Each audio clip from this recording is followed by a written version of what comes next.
Have you ever heard the phrase, with great power comes great responsibility? Well, if that's the case, then how come nobody in charge ever seems to feel responsible? That's what I'm about to crack open right now.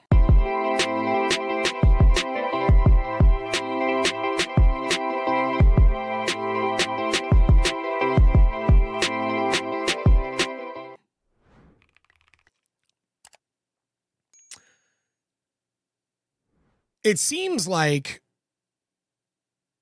power, and again, there's a difference between power and authority. Authority is accountable, and power isn't. Power is often unchecked, unfortunately. So it doesn't automatically create responsibility like the way that the phrase would always say, with power comes great responsibility. It actually doesn't automatically do that. It should, but it doesn't. In large systems, it often dissolves responsibility. And the more people involved with the system and that have power and are in control of the system and are incentivized to keep the system going, the less anyone ever feels accountable. And it's kind of a disturbing reality because responsibility works best when cause and effect are close. And it would be very important for a society, a country, a culture to recognize this fact. Modern systems that we have today, they separate decisions from consequences. When we all know that every action has a reaction, every decision has consequences. And yet somehow we compartmentalize those two things in the systems that we have running the world today. Because instead of there being a true authority, authority becomes distributed.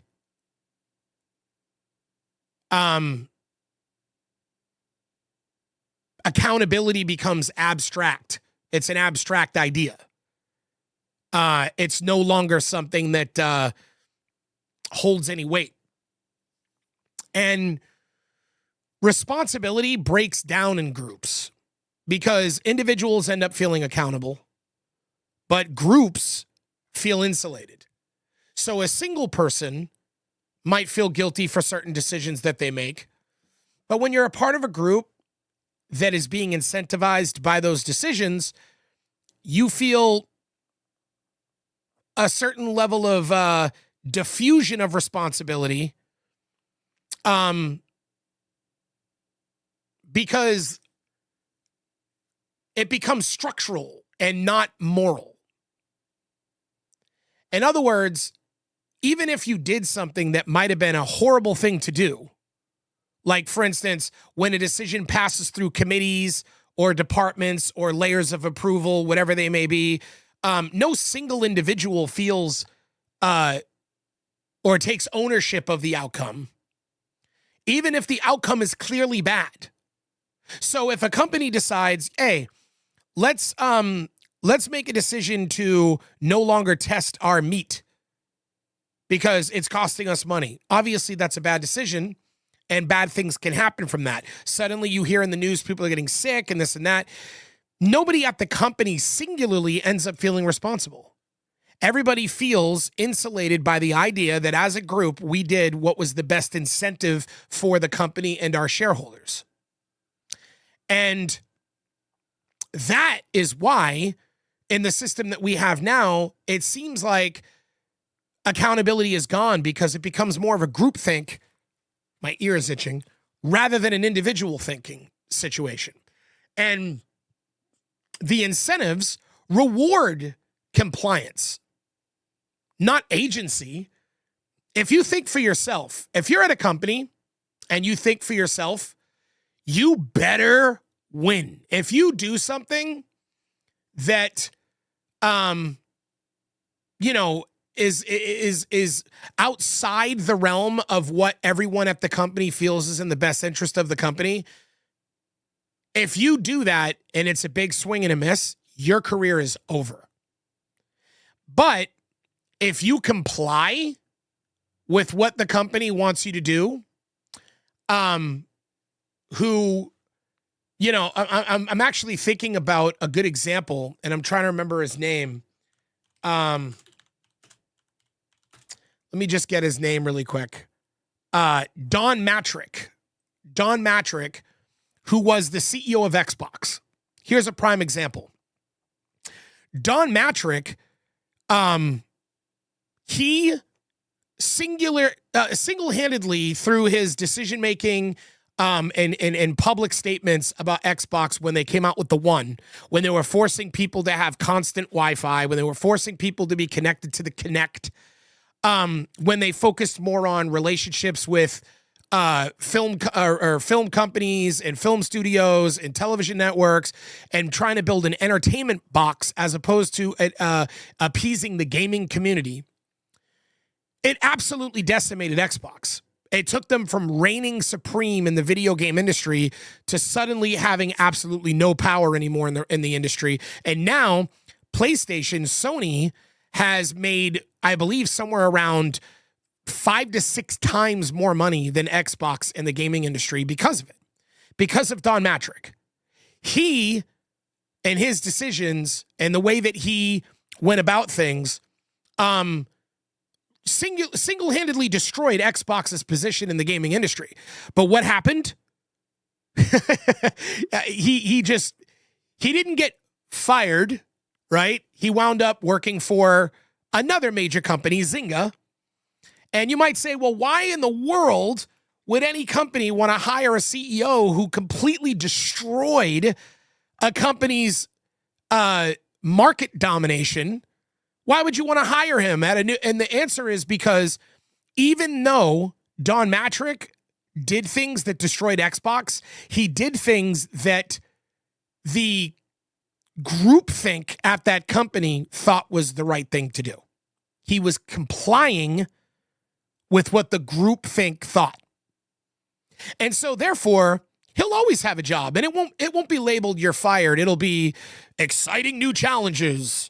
I'm not fired. I'm just deciding to move into a different direction to take on exciting new challenges at another company. And that's the thing, is that another multi-billion-dollar company is going to hire him because they're going to say, did those decisions destroy the market dominance of the brand and the company he was working for? Sure. But was he complying? Yes. We want a guy that complies. And every company wants that. And that's the reason why this guy has value, even if it wound up destroying the company. Because it's actually in your best interest in the corporate landscape to comply. Because if it was Don Matrick's idea to be all day long internet, if it was Don Matrick's idea to be you must be connected to the Xbox, if it was Don Matrick's idea to be like you can't have backwards compatible games on this console, if these were all solely his ideas, but yet the group, the top shareholders and the bulk of the chairmen of the board that were making decisions, if they all did not agree with this logic, and he was just going balls to the wall against what they all thought, he was just a rebel without a cause, and they said, all right, well, this is what he wants to do, let's see what happens, and then the company lost all of its market dominance the way that it had, he would never have a job again. And that's something that you should really consider when you're thinking about great power having great responsibility. Because when the incentives reward compliance rather than agency, which, thinking for yourself, then compliance to a group never allows any individual to ever truly feel responsible for the outcome. And when you distance yourself from the consequences, it erodes accountability. decisions end up being made far away from impact. And data replaces human outcomes. So no one cares about how people are affected. They only care about numbers. And the numbers feel cleaner than the consequences. So if you made a decision that caused, 10% more people to be sick from eating your food, but you look down and you see a 20% gain in quarterly profits, you're going to justify that action. And you're going to think, well, what we did for our company and our shareholders and the wealth that we created so many people far outweighs the negative impact of the people we've hurt. And responsibility fades when you have such distance from the problem.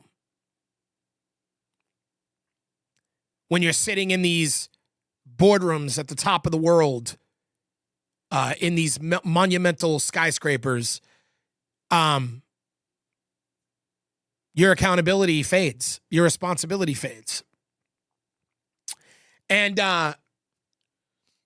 authority without agency, it's power. And that's what it is. It's not authority. It's no longer authority. Because real control is constrained, and you end up mistaking getting permission for responsibility, which is what a lot of people do that are in positions of power or among groups that hold power. Look, we live within a system that runs on incentive. I made a video about this a few days ago. And that's just the way it is. Everybody is doing what they are incentivized best to do, no matter who you are. Even the crackhead gets up in the morning and thinks, how can I get crack? And makes decisions based on how can they get crack. Now, people conflate self-interest with incentive. And there's a difference, and I'm going to make a whole video on that. But to bubble that up, what is often your best in what is often what you're often being most incentivized to do is actually not in your best interest, unfortunately. And that's where it's a hazy gray area. And I'm going to make an entire video about that. Might even be my next video. But responsibility is spread thin on purpose because no individual who sits at the top of the hierarchy wants to be singularly feel individually responsible for negative outcomes. They want the idea that we are preserving the institutions, the idea that we are preserving the systems the way that they are. And of course, the systems and the institutions that have allowed these individuals to become wealthy, to become powerful, they want to continue to preserve them. And so they feel like mistakes, they're just process failures. Language, it doesn't mean anything. It's passive. No single failure triggers any real consequences. It's more about preserving the institutions. And phrases like the lessons were learned, you'll notice like when the 2008 crisis happened, where all the fraud happened on Wall Street, or 2007, 2008, Occupy Wall Street, all that, when, real estate completely exploded and 7 million people lost their homes. I mean, it was a complete nightmare. Not a single person went to jail. Instead, you just had billionaires come out and go, we're going to review some procedures and our lessons were learned. We realized that the things that we did, weren't working correctly, or we need to adjust some things. And it's like completely removed from responsibility. Completely.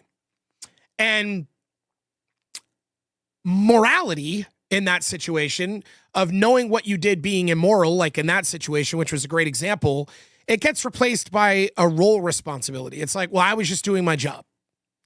You know, I was doing what I was most incentivized to do for someone who is in my position. And so ethics becomes secondary to scope. And people say, well, that wasn't my role. That wasn't my responsibility. I didn't have anything to do with that. I didn't singularly have anything to do with that. We see that happen all the time in congressional hearings. People will sit before the Congress and just go, well, that wasn't singularly my job, so. Well, who was? I don't know. Maybe you should be talking to somebody else. I know that wasn't my job.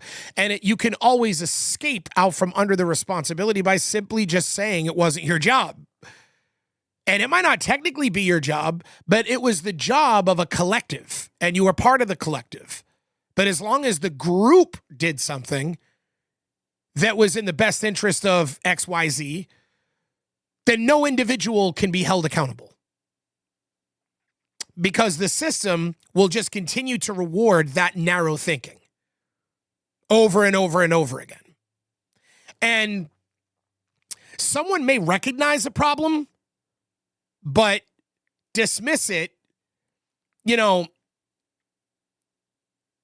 they might dismiss it because it falls sort of outside the realm of formal responsibility. It even when the cost is obvious, even when like bad things happened and it's so glaringly, you know, they just, you know, dismiss it. And if power exists without responsibility, because no one is being held accountable, then who is the current system that we have right now designed to protect? That's the question I want to leave you on. Now, a lot of you who watch my videos might say, Thommy, you talk a lot about systems. I do. Because systems and institutions are the real issue. And a lot of the stuff that people do, going on the internet and crying and complaining about social and political arguments and partisan opinions and, emotional reactions and all of these types of things that you see happening on a daily basis, you're missing the point. And I really wanted my channel to be focused on the point. I don't want to place blame with specific individuals. I don't want to conspiracy theorize. I want to attack the system, or maybe not even attack it, because there may not be things completely wrong with it. There may be certain aspects of the system that are must-haves. Institutions are important, and we need them. So I'm not exactly railing against the system or the institutions, but I think it's important to find out where these things can be fixed. Because right now, the systems that we have in front of us are protecting people. They're designed to protect people because, as I asked, if power exists without responsibility, who is the system designed to protect?